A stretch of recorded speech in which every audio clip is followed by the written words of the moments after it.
जी sir. हाँ, संजय जी बोल रहे हैं। जी मैं शैलेंद्र दीक्षित बोल रहा हूँ। संजय जी, जी प्रणाम। प्रणाम। बिफोर प्रिंट से मैं आपसे कुछ जानकारी चाहता हूँ चुनाव के बाबत, जी ठीक है ना। क्योंकि जी एग्जिट पोल में फिगर्स बहुत वैरी हो गई हैं, तो जी उसको लेकर बड़ा कंफ्यूजन है। तो हम अपने पाठकों तक कोई सुविधा देने के लिए कि उनको कुछ और अंदाजा मिल सके। जी जो आप पुराने पत्रकार हैं, दरभंगा में प्रभारी हैं दैनिक जागरण के, तो हम जी आपसे ये जानना चाहते हैं कि एक तो दरभंगा में कितनी सीट है, दूसरी जी चीज वहां कितने परसेंट वोट हुआ, जी मुद्दे क्या रहे, फिर तीसरी चीज ये है कि जितनी भी सीटें हैं उसमें आप किस तरीके से बंटवारा कर रहे हैं, कि जी किसको कितनी सीट जा रही है आपके हिसाब से, या जी आप लोगों का जो आकलन है वो थोड़ी जानकारी देंगे तो हमारे पाठकों के लिए सुविधाजनक होगा। जी। प्लीज। जी। यहाँ दरभंगा में जो सीटें हैं, कुल सीटें यहाँ 10 हैं। जी। 10 में एक रिजर्व है, कुशेश्वर स्थान। जी। यदि मुद्दों की बात करें तो इस बार मुख्य मुद्दा जो रहा है जी। वह रोजगार का रहा है। जी। तेजस्वी ने सिंस वेरी बिगनिंग जब स्टार्ट किया था तभी से उसने हम्म। कमाई, हम्म। दवाई, हम्म। पढ़ाई, हम्म। सुनवाई और कार्रवाई, जी। ये नारा इन्होंने हम्म। वेरी बिगनिंग स्टार्ट से ही दे दिया। हम्म। और यदि एनडीए की बात करें तो एनडीए के जितने नेता आए हम्म। सीट पर तो उन्होंने कहा हम्म। जंगल राज के युवराज, हम्म। परिवारवाद के युवराज। हम्म।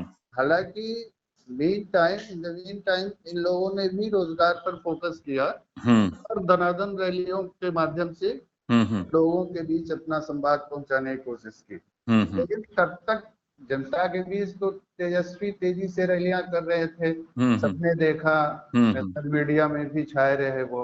हम्म। उनका जो मूल फोकस था वो पीपल कनेक्टिंग था। हम्म। नो डाउट कि एनडीए ने भी पूरी कोशिश की, हम्म। नीतीश कुमार जी की स्वच्छ छवि और पीपल केयरिंग जो उनके कार्य रहे हैं वो हम्म। भी जनता के बीच रहे। हम्म। लेकिन मिथिलांचल की बात करें तो मिथिलांचल में हर बार मुद्दों की बात होती है लेकिन चुनाव लास्ट मोमेंट में जाके जातीय आधार पर सिमट जाता है। हम्म। ये कमोबेश पूरे बिहार की स्थिति होती है। लेकिन इस लेकिन बार कुछ कहीं कहीं पे मुद्दों के आगे जात फीकी पड़ी है। जी जी, हम्म। वही मैं आ रहा हूँ। हम्म। यहाँ भी मुद्दे थे। हम्म। तो यहाँ मुद्दों की बात करें तो रोजगार का एक बड़ा मुद्दा था, हम्म। बाढ़ बड़ा मुद्दा था। हम्म। तो बाढ़ के कारण पलायन बहुत होते हैं मिथिला से। हम्म। तो तेजस्वी का ये फंडा कि रोजगार देंगे, नौकरी हम्म। देंगे, हम्म। वो लोगों को लुभा गया। हम्म। और एनडीए ने उसके जवाब में जो दिया कि ग्रामीण रोजगार पर बल देंगे, हम्म। मिथिला के बेहतर उत्पाद, बाढ़ प्रभावित क्षेत्र है तो मछली और मखाना की बात इन्होंने की। और यहाँ लोगों का जुड़ाव भी माछ और मखान से रहा है। हम्म। तो इन सारी चीजों को समेकित करके लोगों ने अपना निर्णय लिया है। हम्म। और मेरी समझ से यहाँ जो 10 सीटें हैं, हम्म। 10 सीटों पर कांटे की टक्कर है। हम्म। लेकिन यदि हम कुशेश्वर स्थान से आते हैं हम्म। तो कुशेश्वर स्थान नहीं में नहीं, अब हम जरा सा रोकेंगे आपको जी कि आप 10 सीटों पे जी जो चुनाव हुआ उसमें कितनी किसको दे रहे हैं? यहाँ जो चुनाव का तात्कालिक सीन है जी। उसमें 6 और 4 का आंकड़ा होना चाहिए। ये आंकड़े बदल सकते हैं। नहीं नहीं, अब ये कोई आप मतगणना तो हम लोग कर नहीं रहे हैं, ठीक है जी ना। आपका एक आकलन है जो जी आपने जमीन पे देखा है, उस जी आधार पे आप कहेंगे, ये कोई पक्का नहीं होता है, ठीक जी है। जी जी तो मतलब हम लोग तो जो देखते हैं वही बोल सकते हैं। तो जी 6 किसकी हैं और 4 किसकी हैं? 6 महागठबंधन को जाती दिख रही हैं जी। और 4 एनडीए को मिलती दिख रही अच्छा अच्छा। अच्छा, हैं। अब ये तो क्लियर हो गया। अब जरा कॉन्स्टिट्यूंसी वाइज बता दीजिए, ठीक है ना। जी जी, हम कुशेश्वर स्थान से आते हैं। जी। कुशेश्वर स्थान कभी समस्तीपुर जिले का पार्ट होता था, सिंधिया जी। विधानसभा होता। जी। तो वहां से कांग्रेस ने पुराने प्लेयर डॉक्टर अशोक कुमार को उतारा था। जी अशोक कुमार की पर्सनल छवि भी थी वहाँ, पहले के काम उनके थे। जी और वर्तमान जो जदयू के विधायक हैं वहाँ, जी। शशिभूषण हजारी जी, हम्म 2 बार से लगातार हैं। हम्म तो उनके खिलाफ थोड़ी एंटी इनकम्बेंसी थी और हम्म अशोक राम जी की सरल छवि पहले से थी। तो हम्म वहाँ, और तीसरा फैक्टर ये हो गया कि वो इलाका रामविलास का ननिहाल है, हम्म। दिवंगत केंद्रीय मंत्री, जी और वहां से लोजपा ने अपना एक कैंडिडेट दे दिया। जी तो वोट जो थे जी एनडीए के, जी उसमें से उसने सेंधमारी करी वहां। जी।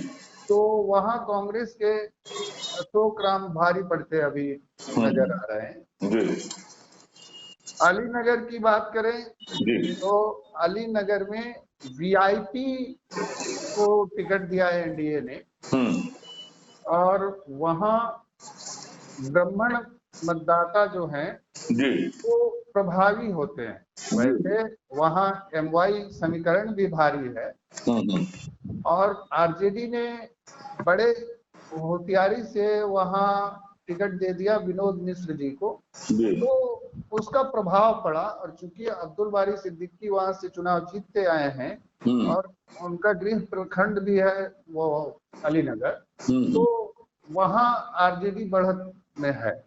अच्छा अच्छा। और मुद्दे सेम हैं। मुद्दे सेम है। अच्छा। मुद्दों की बात करेंगे तो यहाँ रोजगार हम्म। और बाढ़ ही प्रमुख मुद्दा है। अच्छा अच्छा। और तीसरी कॉन्फ्रेंसी? तीसरी गौड़ा-बौराम में कांटे की टक्कर है।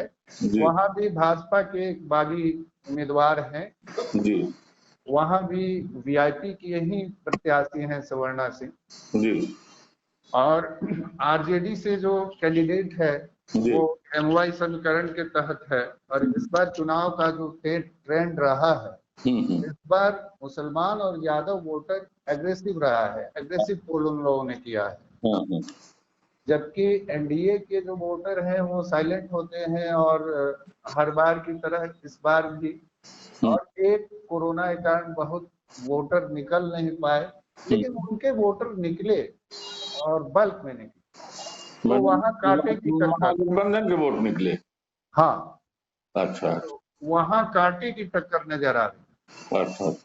अच्छा, ये बीजेपी और जदयू के कार्यकर्ताओं में सामने था, मतलब उनमें कोऑर्डिनेशन था कि नहीं था? नहीं, कोऑर्डिनेशन तो दोनों में था नहीं, हम्म लेकिन इस बात से इनकार नहीं किया जा सकता है कि हम्म टिकट बंटवारे में जो देरी हुई उसका हम्म। भी व्यापक असर पड़ा। अच्छा ठीक। तो यहाँ पे क्या स्थिति बन रही है? गौड़ा-बौराम में कांटे की टक्कर है। हम्म हालांकि यह मान के चला जा रहा है कि वहां वीआईपी सीट निकाल लेगी, क्योंकि हम्म वो वीआईपी के जो राष्ट्रीय अध्यक्ष है मुकेश सहनी, उनकी हम्म वो गृह विधानसभा भी है, तो हम्म वो प्रतिष्ठा का प्रश्न है उनके लिए। तो हम्म। उन्होंने भी मेहनत वहां खूब बनाया है। अच्छा अच्छा अच्छा। जी। ठीक। चौथी सीट? चौथी केवटी की बात करें हम्म तो केवटी में अब्दुल बारी सिद्दीकी है। हम्म और जैसा कि नोन टू ऑल है, अब्दुल बारी सिद्दीकी एक मजे हुए नेता हैं। हम्म उनके सामने भाजपा ने मुरारी मोहन झा को टिकट दिया है, हम्म। जबकि उस विधानसभा में एमवाई समीकरण हावी है। निर्णायक वोट की बात करें तो वहां मुसलमान और यादव दोनों निर्णायक ही होते हैं। ऐसे में वहां अब्दुल बारी सिद्दीकी को बढ़त मिलती नजर आती अच्छा अच्छा अच्छा। है। इसी तरह से हम बात कर लें बहादुरपुर विधानसभा की, जी तो यहाँ से सूबे के मंत्री मदन सहनी चुनाव लड़ रहे हैं जदयू के टिकट पर। ये उनकी गृह विधानसभा भी है, जी। और उनके सामने आरजेडी ने एक तरह से कह सकते हैं कि नए प्लेयर को उतारा है, आरके चौधरी को। तो वहां मदन सहनी जीतते नजर आ रहे। अच्छा अच्छा अच्छा। ठीक है ठीक है। इसी तरह आप यहाँ आएंगे दरभंगा ग्रामीण में, तो यहाँ अली अशरफ फातमी पूर्व केंद्रीय मंत्री के पुत्र हैं जेडीयू से प्रत्याशी डॉक्टर फराज फातमी। ये पहले केवटी से आरजेडी की टिकट पर चुनाव लड़े थे और जीते भी थे।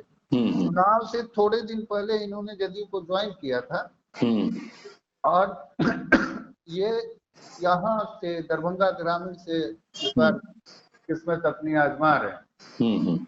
और यहाँ जो सिटिंग एमएलए हैं आरजेडी के ललित कुमार यादव, उनके खिलाफ थोड़ी एंटी इनकम्बेंसी है, लेकिन माना जाता है कि वो लोगों से मिलते जुलते रहे हैं और पराग यहाँ जीतते नजर आते हैं। कारण ये कि उनका एक पारिवारिक पृष्ठभूमि उनकी ठीक रही है। उनके पिता एक कद्दावर नेता रहे हैं, अपने भी बहुत मृदुभाषी और व्यवहार कुशल हैं। इस कारण से वो दरभंगा ग्रामीण उनके खाते में आती है। दरभंगा शहर जो है, यहाँ पे बीजेपी के पास मजबूत प्लेयर है संजय सरावगी। वो इस बार यदि चुनाव जीतते हैं तो 5वीं बार विधानसभा में जाएंगे। लेकिन उनके सामने चुनाव के जस्ट पहले जदयू छोड़कर राजद में गए हायाघाट के विधायक अमरनाथ गामी हैं। वो अमरनाथ गामी क्योंकि लोकल टाउन के रिजाइडिंग है, यहीं के रहने वाले हैं, तो थोड़ा यहाँ कांटे की टक्कर है। लेकिन ये सीट चूंकि शहरी है, इसलिए माना जाता है कि एनडीए यहाँ से बाजी मार लेगी। अच्छा जी, आगे एक आपकी बेनीपुर सीट बचती है। बेनीपुर में जो वर्तमान जदयू के विधायक थे सुनील कुमार चौधरी, तो उनका टिकट इस बार कट गया था। उनकी जगह नीतीश जी के करीबी और जदयू के जिलाध्यक्ष विनय कुमार चौधरी को एनडीए ने उतारा था मैदान में। और उनके सामने कांग्रेस के मिथिलेश चौधरी हैं। मिथिलेश आपको याद होगा, यहाँ एमपी थे कीर्ति झा आजाद।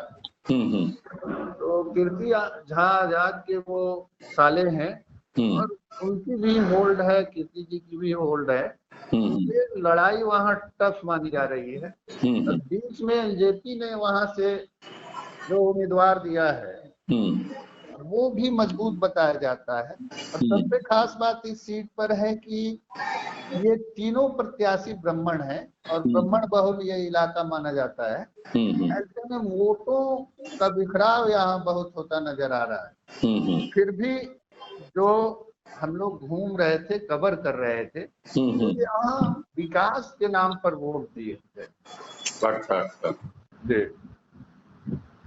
और हायाघाट में जो प्रत्याशी हैं भोला यादव, जिस जमाने में लालू के हनुमान थे, आज भी हैं उस परिवार से क्लोजली अटैच्ड हैं उनके सामने। लेकिन अब भोला यादव पहले बहादुरपुर से चुनाव लड़ते थे, इस बार वो हायाघाट से लड़ रहे हैं पहली बार।